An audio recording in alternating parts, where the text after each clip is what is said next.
Why calmness heals and fear makes you ill. Imagine you wake up in the morning and feel sluggish. Your body feels heavy, your head is empty, and immediately the thinking begins. What's wrong with me? Why am I so tired again? What if this is a sign of something serious? This worry is understandable. We've been taught that fatigue, weakness, or discomfort are signs of malfunction, symptoms that we must fight and control. But what if this entire perspective is wrong? What if these signals aren't signs of illness, but signs of healing? The biological short circuit, how fear blocks healing.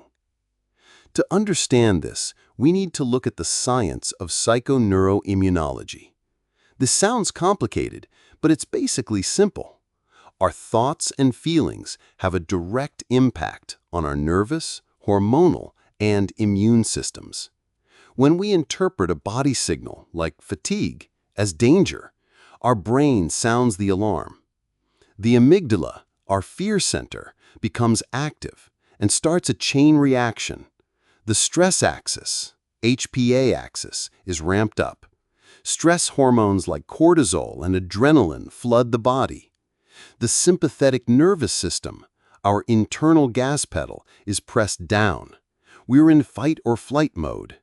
And here's the crucial point. A body that's in alarm mode cannot heal at the same time. True regeneration, cell repair, and a balanced immune response only occur when the brake pedal, the parasympathetic nervous system, is active. Healing requires rest, safety, and trust. Our fear of symptoms thus interrupts exactly the process that the body wants to carry out, regenerating itself. We block healing because we mistake it for illness. The functional interpretation. Your symptoms are your allies. This is where a radically different perspective comes in, the functional interpretation. What if we stop seeing symptoms as enemies? Fatigue is not a mistake. It's a regeneration signal. The body is saying, I'm working on important repair processes right now. Please, don't disturb me. Discomfort is not a sign of weakness. It's a sign that the immune system is active and doing its job. When we understand this, everything changes. Instead of going into fight mode, we can approach the body with trust. We can give it the space it needs to unfold its intelligence. Health doesn't arise through control, but by getting out of the body's way and letting it do its work. Timeless wisdom, what philosophers have always known. This idea isn't new. It's found in the great wisdom traditions of humanity. In Buddhism, it says, pain is inevitable, suffering is optional. The symptom is the pain. The suffering only arises through our resistance and our evaluation. The Stoics, like Marcus Aurelius, taught, it's not the things themselves that disturb us, but our opinion about the things. It's not the fatigue that's the problem, but our fearful interpretation of it. In Taoism, they speak of Wu Wei, acting through non-action. Healing happens when we stop fighting and trust in the natural flow of life. Viktor Frankl put it this way, between stimulus and response, there is a space. In this space, between feeling a symptom and our automatic fear reaction, lies our freedom. They all knew.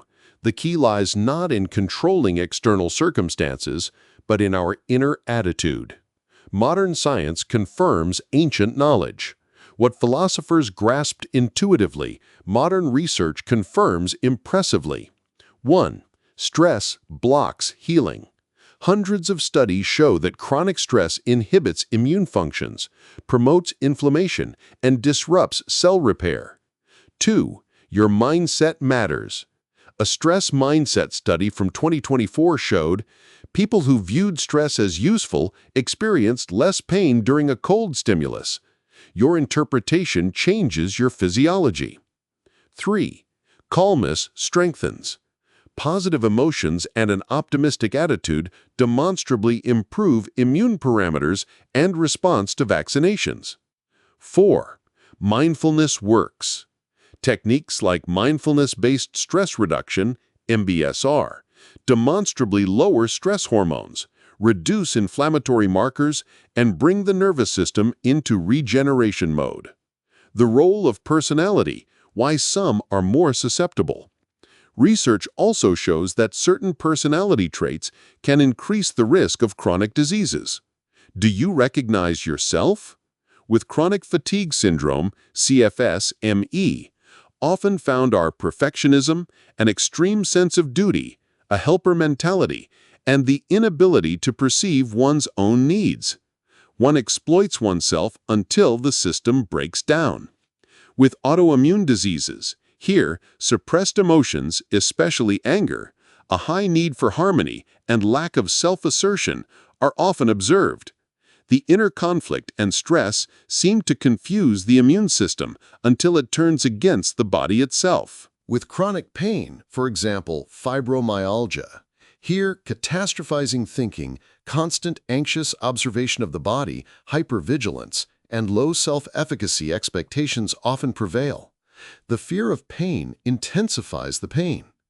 These patterns are not character flaws, they are learned survival strategies. But they keep the stress system in a perpetual loop and thus prevent the return to balance. Conclusion: your path to healing is a path of letting go. What does all this mean for you, practically? It means you have a choice. Every time a symptom appears, you can ask yourself, do I choose the path of fear or the path of trust? Symptoms are not your enemy. They are messengers from your body, inviting you to rest. Fear of illness can make you ill. Calmness, trust, and loving treatment of yourself are the best prevention. You don't have to fight. You may let go. The path to health doesn't lead through more control, more analysis, or more effort. It leads through trust. Trust in the incredible intelligence of your body, which knows exactly what it needs to do, if you finally let it be.